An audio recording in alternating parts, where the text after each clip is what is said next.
at the table, eating to a point where not only do they become sluggish, but the sluggishness prevents them from doing what God has called them to do. What did I tell you? To guard your heart. Guard your heart, because sometimes you can get so involved with conversation, but talking about somebody, with just doing so many other things that it controls how you think. God didn't place us down here to talk about people. He set us down here to serve one another. So even if they are wrong, even if they have fallen short, even if they're not doing all that they're supposed to do, we're supposed to be the servants of the King. And when we allow that stuff to get on the inside and prevent us from doing all God has called us to do, then we're submitting and we've been overcharged with all that we heard. Then it says, watch the drunkenness. A lot of people like to think that drunkenness is only about the wine, but I'm telling you here, drunkenness is anything that begins to control you other than the Holy Spirit. Come on. That's all drunkenness is. When the wine get on the inside and it begins to control you through that spirit. God said it can be any spirit. It can be a spirit of lust. It can be a spirit of perversion. It can be a spirit of talking too much. It can be a spirit of desiring money. It can be a spirit of pride. Whatever has you drunk, he said you need to watch out for it, because it's going to take over your heart to the point where you can't even hear God and do his word. Then it says the cares of this life. We're going to have some cares that come whether we want to or not. We're going to have some things that show up in our space whether we want it or not. What? God said, but guess what? Then we're going to worry about it. All right. When you don't guard your heart, you put more emphasis on the stuff than you do God. When you see the cares of life coming, you don't trust God to make a way out of no way. You empower whatever's pain to give you pain rather than empowering the one who can take away the pain. He said then it'll show up. Those unawares will show up. And when they show up, it'll leave you unprepared. Why? Because you've been overcharged and you've gotten sluggish. You've actually not wanted to do the will of God. So now anything can come and knock you over. That's why it says don't waver to and fro. Don't waver to and fro, but you ain't got but one God to serve. You better serve him. Guard your heart. Your heart can be an indicator. Your heart, it can be a regulator. It can keep you safe and sound from all things. But even in doing all that, you got to know that your heart will serve, but it needs to be serviced from time to time too. That's what Sunday morning is all about, servicing your heart. That's what Wednesday night is all about, servicing your heart. That's what your daily devotion is about, servicing your heart. Why? Because God wants you to keep your eyes and your mind solely on him so that he can bless you for the ways of the world that's going to come at you. But watch this. Philippians 4 says it this way. Be careful for nothing, but in everything, by prayer and supplication with thanksgiving, let your requests be made known unto God. So how is that service in your heart? It's in verse 7. And the peace of God, which passes all understanding, shall keep your heart and your mind through Christ Jesus.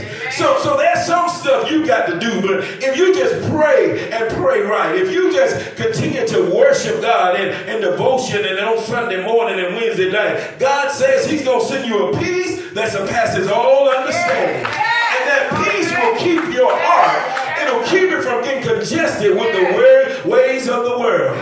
That peace will keep you from being contaminated with negative thoughts and with negative conversation. That peace will let you know that in spite of what you see, in spite of what you heard, the Lord still will make a way somehow. But you got to exercise that heart too now. 1 Peter 5 says, likewise, ye younger, submit yourselves to the elders. Yea, all you be subject one to another. Okay, I'm going to say that again. Likewise, ye younger, submit yourselves to the elders. Somebody think that's an age thing, but that's a maturity thing right there. He said, yea, all ye be subject one to another. In other words, you ought to be looking out for each other. You ought to be respecting each other. You ought to be honoring each other. Watch this. And be clothed with humility, for God resisteth the proud and giveth grace to the humble. That tells me that every time I open my eyes, I ought to clothe myself with humility. Every time I walk outside of my house, I ought to clothe myself with humility. Every time I go to work, I come to church, I ought to clothe myself with humility. You wouldn't walk around with no clothes on, would you? Y'all mighty quiet on me. You ought to clothe yourself with what it's going to take so that God can use you at any given time. I'm always trying to say, if you humble yourself before the almighty hand of God, that he might exalt you in due time.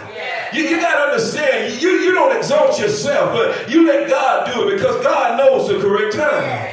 You just have to be humble and wait on him. And as you're humble and wait on him, doing what you do every day, God says he'll bless you. If we're going to go up, we must first go down. Now here in Matthew, our theme for the year, here in Matthew 9:37 and 38, it says, then he said to his disciples, the harvest is plentiful, but the laborers are few. Therefore pray the Lord of harvest to send you out laborers into his harvest. I think we need to focus on that. We need to begin to pray that God will send out laborers for his harvest. This don't mean that we're going to have an influxation of new members in the church, but what it means is that God is going to look in the church and see what the church needs. He said, I've already sent you what you need, and all you got to do is look among yourselves. And we just need to pray that God will strengthen them and encourage them and build them up so that they can become his laborers for his harvest. That don't mean he won't send new folks. It just means that you got to start in the house first. So we ought to be praying, God, send laborers with a humble heart. Send laborers that know how to guard their heart and know how to put others first, know how to worship you, and know how to, Lord God, organize their life in such a way that it glorifies you. Lord, send us humble heart laborers. When we look at the text real closely here, for whosoever exalted themselves shall be abased, and he that humbled himself shall be exalted. Or another version says, for whosoever shall exalt himself, will be humbled, but he who humbles himself shall be exalted. Within this one verse, God says that we are to have an opportunity to help build the kingdom by building ourselves first. This concept is just the opposite today.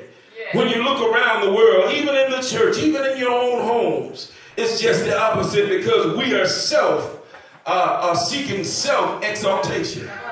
We're seeking ways to build ourselves up, but we're seldomly seeking ways to build other folks up. And if we do, we're putting limitations on all that we do. We'll help you as long as you help us.